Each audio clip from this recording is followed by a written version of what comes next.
दोस्तों इसराइल दुनिया के सबसे छोटे मुल्कों में से एक मुल्क है, लेकिन इसका शुमार दुनिया के सबसे ताकतवर मुल्कों की सफ में किया जाता है। इसराइल चारों तरफ से अपने मुस्लिम हरीफों से घिरा हुआ है और ये हरीफ भी ऐसे हैं जो मौका मिलते ही इसराइल को ख़त्म कर देना चाहते हैं। इसराइल के लोगों के बारे में कहा जाता है कि वो अपने मुल्क से और यहूदियों से बहुत ज़्यादा मोहब्बत करते हैं और इन्हीं लोगों की मोहब्बत की वजह से आज इसराइल अरब ममालिक की आंखों में आंखें डालकर जवाब दे रहा है। दोस्तों आज की इस वीडियो में हम आपको इसराइल के बारे में कुछ हैरत अंगेज और शर्मनाक हकाइक बताएंगे, इसलिए वीडियो को मुकम्मल देखिएगा। लेकिन वीडियो शुरू करने से पहले नए आने वाले दोस्तों से गुजारिश है कि हमारे चैनल को सब्सक्राइब करते हुए साथ मौजूद बेल आइकन को दबा दें। दोस्तों इसराइल 14 मई 1948 को दुनिया के नक्शे पर आया। इसराइल मजहब के एतबार से दुनिया का वाहिद यहूदी मुल्क है। दोस्तों इसराइल की सबसे ख़ास बात यह है कि दुनिया में कहीं भी अगर कोई यहूदी बच्चा पैदा होता है तो उसे खुद ब खुद इसराइल की नेशनैलिटी दे दी जाती है ताकि वो शख्स जब चाहे इसराइल में जाकर रह सके। दोस्तों आप इस बात से अंदाज़ा लगा सकते हैं कि इसराइल किस तरह अपने मज़हब के मानने वालों की हिफाजत करता है। इसके अलावा यहूदी अपने मज़हब की तबलीग नहीं करते और ना ही किसी को अपने मज़हब में आने की इजाज़त देते हैं सवाए उस शख्स के जिसकी माँ यहूदी हो। दोस्तों सबसे शर्मनाक बात तो ये है कि इनके यहाँ शादी ब्याह करने का कोई तरीका मौजूद ही नहीं। जी हाँ, ये लोग जानवरों की तरह किसी भी औरत या मर्द के साथ सोबत कर सकते हैं। हमारे मुल्क में लोग इंग्लिश ज़ुबान के इतने दिलदादा हो चुके हैं कि उन्हें उर्दू ज़ुबान बोलना ही नहीं आती, लेकिन इसराइल जिसकी कौमी ज़ुबान हेब्रियो यानी अब्रानी है, अब्रानी ज़ुबान का खात्मा बहुत पहले हो चुका था और इस ज़ुबान को सीखने वाला भी कोई नहीं था। लेकिन जब इसराइल दुनिया के नक्शे पर आया तो यहूदियों ने अपनी ज़ुबान को दोबारा से ज़िंदा किया और इसे इसराइल की कौमी ज़ुबान बना डाला। 2020 के आदादोशुमार के मुताबिक इसराइल की कुल आबादी सिर्फ 92 लाख है, जो कि पाकिस्तान की आबादी से 36 गुना कम है। इसराइल दुनिया का वो वाहिद मुल्क है जहाँ के शहरी खां वो मर्द हो या फिर औरत, दोनों को मिलिट्री ट्रेनिंग लेना ज़रूरी होती है। इसराइल के कानून के मुताबिक 15 साल की उम्र के बच्चों को अपनी तालीम मुकम्मल करने के बाद 3 साल तक लड़कों को और 2 साल तक लड़कियों को आर्मी ट्रेनिंग लेना होती है। इसराइल अपनी खुफिया एजेंसी मसाद की वजह से भी दुनिया में बहुत ज़्यादा मशहूर है। मसाद को दुनिया की सबसे ख़तरनाक तरीन इंटेलिजेंस एजेंसियों में शुमार किया जाता है।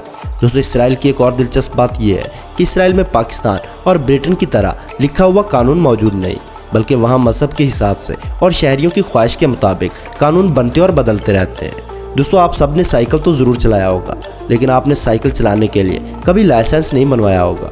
लेकिन इसराइल दुनिया का वो वाहिद मुल्क है जहाँ आपको साइकिल रखने और चलाने के लिए भी लाइसेंस बनवाना पड़ता है। इसके अलावा दुनिया के 9 ममालिक में इसराइल एक ऐसा मुल्क है जिनके पास एटमी हथियार और सैटेलाइट सिस्टम मौजूद है। दोस्तों इसराइल की आर्मी दुनिया की 14वीं सबसे बड़ी ताकतवर आर्मी है। मेट्रोला कंपनी का पहला मोबाइल फ़ोन इसराइल में ही बनाया गया था और दुनिया में वॉइसमेल का आगाज़ भी इसराइल से हुआ था। दोस्तों मशहूर साइंसदान एल्बर्ट आइंस्टाइन भी यहूदी थे। उन्हें अमेरिका की तरफ से इसराइल का शहरी और सदर बनने की ऑफ़र की गई थी, लेकिन उन्होंने ये कहते हुए इस ऑफ़र को ठुकरा दिया कि वो सियासत करने के लिए इस दुनिया में नहीं आए। दोस्तों भारत इसराइल को अपना सच्चा दोस्त मानता है, लेकिन इसके बावजूद 2017 से पहले किसी भी इंडियन प्राइम मिनिस्टर ने इसराइल का सफ़र नहीं किया। लेकिन 2017 में नरेंद्र मोदी पहली दफ़ा इसराइल का दौरा करने वाले इंडियन प्राइम मिनिस्टर हैं।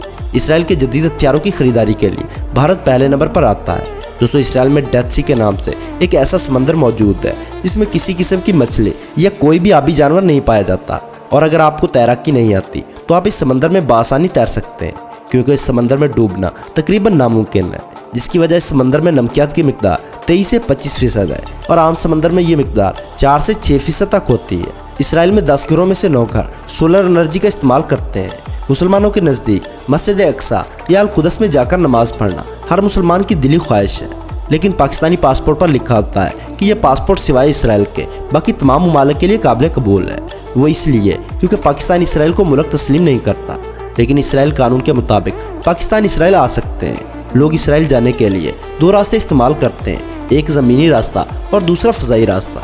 इसराइल का वीज़ा लेने के लिए सयाहों को ओमान, अज़रबैजान या फिर नेपाल में जाना होता है। ज़मीनी सफ़र के लिए टूरिस्ट मिस्र या फिर इजिप्ट का सहारा लेते हैं और इसराइली सफारत खाने से आर्जी सफरी दस्तावेज़ात की मदद से इसराइली बॉर्डर पर आते हैं। दुनिया के नक्शे पर आने के बाद इसराइल का ये ऐलान रहा है कि अगर किसी ने हमारे एक यहूदी को मारा तो हम उनके मुल्क में घुसकर उनके 1000 शहरियों को मार डालेंगे। दोस्तों इसराइल के बारे में इस मवाद को पहुँचाने में हम काफ़ी शर्मिंदा और दिलबर्दाश्ता हैं। क्योंकि कितनी शर्म की बात है कि एक यहूदी शैतान का पैरोकार अपने असूलों पर इस कदर मजबूत है और अपने हम मजहब भाइयों का इस कदर ख्याल रखता है, तो हम मुसलमान होकर इस बात को क्यों नहीं सोचते। दोस्तों आज की वीडियो में बस इतना ही। वीडियो पसंद आने की सूरत में लाइक और दोस्तों के साथ शेयर करना ना भूलें और ऐसी ही इंटरेस्टिंग वीडियोस देखने के लिए हमारे चैनल को सब्सक्राइब करते हुए साथ मौजूद बेल आइकन को दबा दें।